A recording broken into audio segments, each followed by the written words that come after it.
Hey guys, Tony and Harry. Welcome to today's Thirsty Thursday. Great topic today, something you've probably experienced before in your life. Simple low back pain.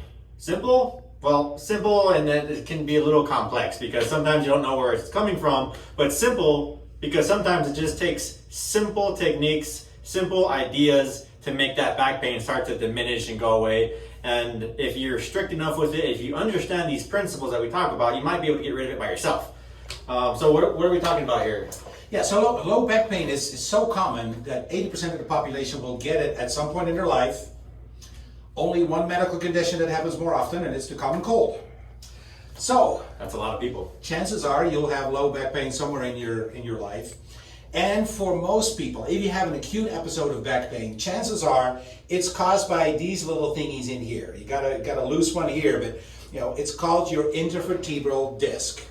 So it's a little cushion that sits between the two bones of the spine here, and it acts as a shock absorber, a spacer, and it's of a material that sometimes we compare it to a jelly-filled donut or a water-filled balloon, but it definitely has the principle of, if you just imagine a water-filled balloon between my hands, and my hands move, that disc will kind of change in shape, will kind of start sticking out a little bit to one side, and then I go to the other side, it'll kind of stick out in here. That's the normal process. Unfortunately, sometimes we do too much of a good thing, like slouching. A lot of, so sitting is definitely a problem, especially if you're on your phone and things like that. A lot of bending over, if you're just picking up stuff from the floor, lifting wrong, maybe combination of lifting, flexing, twisting, any of those things. If you get acute low back pain from that, chances are it's probably your disc that's somehow bulging out.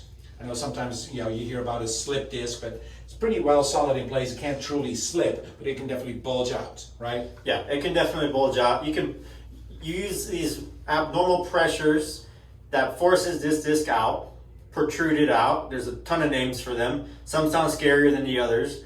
But there's news for you, because typical mechanism of that type of injury is, again, from a lot of slouching, our day-to-day routine. When we drive, when we eat, when we sit, when watching TV, when we work in an office all day, this type of pressure can push that disc out. And typically, I would probably give it my own percentage, 80-85% of the time, it's one direction, and it's pushed out backwards. And it's pushed out backwards because we sit like this all day. So naturally, if flexion or slouching creates the problem, what do you think we can do to fix the problem? Let me guess. Go the opposite direction? Go the opposite direction. It's as simple as that. Now think about this. Again, let me repeat. A lot of the times it's a flexion-based movement that creates the problem. So naturally, if bending forward creates the problem, then naturally bending the opposite direction can fix the problem. Sometimes there's variability in how you bend backwards. Sometimes it's as easy as standing up, bending backwards, but sometimes we need to take it a little bit slower, maybe start you on your stomach, extend yourself on your elbows, and that's where a therapist, one of us, can help decide how to progress that for you. But it's really simple. The equation is simple. It's just understanding the principles. Yep.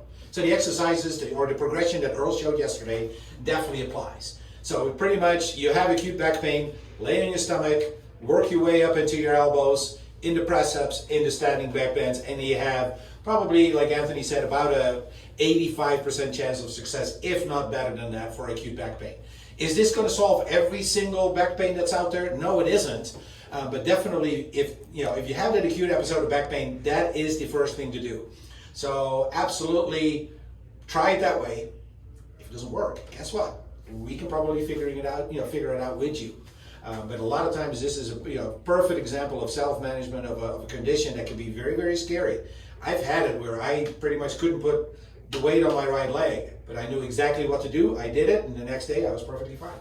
Yeah, you'd be surprised at the turnaround on some of these cases. When we get evals in with back pain, maybe back pain with leg pain, 45 minutes into the eval, boom, different, better pain, within the next couple of days, maybe 2 to 3 days, with strict adherence to some of these protocols that we give you, it's a 180 difference, 180 degree difference between where you were 3 days ago to that third day. So it's highly effective, simple, which, you know, when we explain this to people, it's kind of like, what? Can't be that simple, It's right? so simple, but it really is. And again, feel free to give us a call. We'll be happy to explain to you the methods. Come in, talk to us, let us evaluate your back, and we'll make you better.